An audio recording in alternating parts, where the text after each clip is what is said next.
दोस्तों, आज की मेरी कहानी है मेरा क्या कसूर था। रीना एक मध्यम परिवार की लड़की थी जो अपने माता-पिता और भाई के साथ एक नगर में रहती थी। रीना अपने स्कूल की पढ़ाई खत्म करके कॉलेज की पढ़ाई कर रही थी।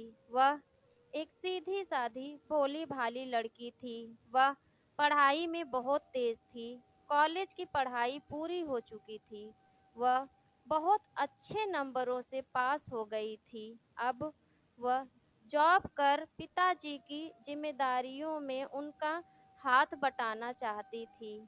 उसके पिताजी ने भी उसे इजाज़त दे दी थी। वह बहुत खुश हो गई। वह एक प्राइवेट कंपनी में जॉब करने लगी। सब कुछ अच्छा चलने लगा। कंपनी में काम करते हुए 1 महीना पूरा हो चुका था।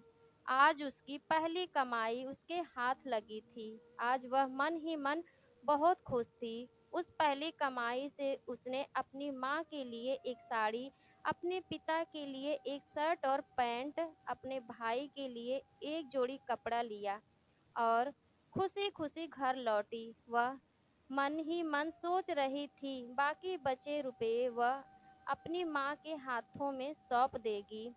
इससे माँ बड़ी खुश हो जाएगी। घर आकर उसने सबको गिफ्ट दे दिया। माँ पिताजी उसकी खुशी महसूस कर रहे थे। पिताजी ने कहा, सबके लिए तू कुछ न कुछ ले आई और तेरे खुद के लिए क्या लाई? इस पर वह हंसने लगी। अभी मेरे पास बहुत ड्रेस हैं। जब वह खत्म हो जाएंगे तब ले लूंगी। ऐसा रीना ने कहा। एक दिन वह ऑफिस जा रही थी। उसे थोड़ा लेट हो गया था, इसलिए वह थोड़ा जल्दबाजी में जा रही थी। तभी उसकी टक्कर एक सड़क सड़क छाप रोमियो से हो जाती है। वह नीचे गिर जाती है। सड़क छाप रोमियो उसे देखकर हाथ देकर उठाने के लिए अपना हाथ आगे बढ़ाता है, पर वह स्वयं उठ जाती है। वह उसे सॉरी कहते हुए आगे बढ़ जाती है। वह रोमियो उसे जाते देखता रहता है। वह मन ही मन कहता है, वाह क्या लड़की है। उसका मन उसे अपना बनाने की सोचता है। अब वह हमेशा उसकी राहों में नजरें गड़ाए बैठा रहता है। उसके देखते ही उसके पीछे पीछे चलकर उसके ऑफिस के गेट तक पहुंचता है। रीना इस बात से बेखबर थी। एक शाम वह जब ऑफिस से छूटकर घर जा रही थी, वह रोमियो उसके सामने पहुंच जाता है। अपने प्यार का इजहार कर रीना को पूछता है, तुम्हारा क्या ख्याल है मेरे बारे में? रीना उसे देखकर घबरा जाती है। वह उससे बचकर आगे निकल जाती है और दौड़कर अपने घर पहुंच जाती है। वह घबराई हुई अंदर जाती है। उसकी माँ उससे पूछती है, क्या हुआ बेटी? तुम इतना घबराई हुई क्यों हो? वह आंखें बंद करके एक लंबी सांस लेकर कहती है, कुछ नहीं माँ, बस ऐसे ही। वह बात टाल जाती है कि कहीं माँ चिंतित ना हो जाएं। अगले दिन जब वह ऑफिस जा रही होती है, तब वह रोमियो उससे शादी का प्रपोजल रखता है। उसे वह धमकी देता है, यदि मुझसे शादी नहीं होगी तो मैं तेरा खूबसूरती बिगाड़ दूंगा, ताकि फिर तेरी शादी किसी से ना हो सके। शाम को मैं फिर आऊंगा, मुझे शाम तक बता देना। ऑफिस में बैठकर सोचती रहती है कि क्या करूं, इस रोमियो से कैसे छुटकारा पाऊं। उसके साथ काम करने वाली उसकी सहेली अंजू उसे परेशान देखकर परेशानी का कारण पूछती है। रीना को ऐसे महसूस होता है जैसे किसी ने उसकी दुखती रग को छू लिया हो। वह फपक फपक कर रो पड़ी। अंजू को सब कुछ बता देती है। उससे पूछती है, मैं क्या करूं?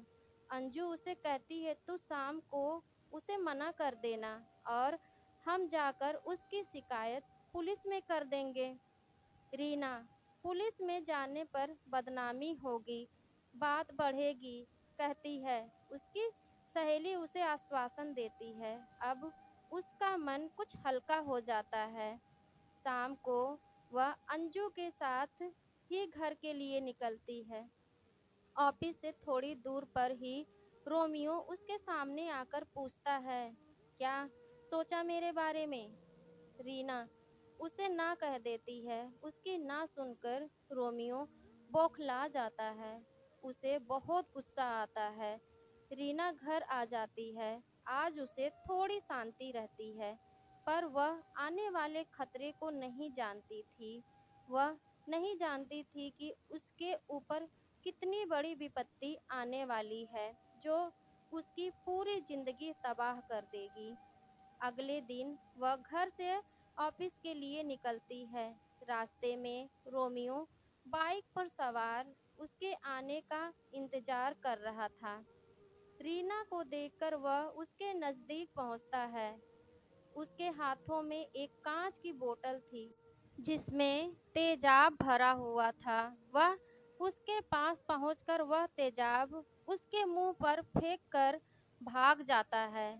यहाँ वह बुरी तरह चीख पड़ती है। उसका पूरा चेहरा तेजाब से झुलस जाता है। आसपास के लोग उसे उठाकर अस्पताल पहुंचा देते हैं। उसकी एक इनकार ने उसके आने वाली जिंदगी बर्बाद कर दी। उसके ऊपर हमला हुआ, वह भी ऐसा वैसा नहीं, बल्कि वह हमला जो जिस्म के साथ साथ उसकी आत्मा को भी जला दे। शरीर का घाव तो कुछ समय बाद सही हो जाएगा, पर उसका दर्द पूरी जिंदगी दर्द देता रहेगा। उसके माता पिता को जब पता चला तो वे अस्पताल पहुंचते हैं। उसके चेहरे में पट्टियां लगी थी।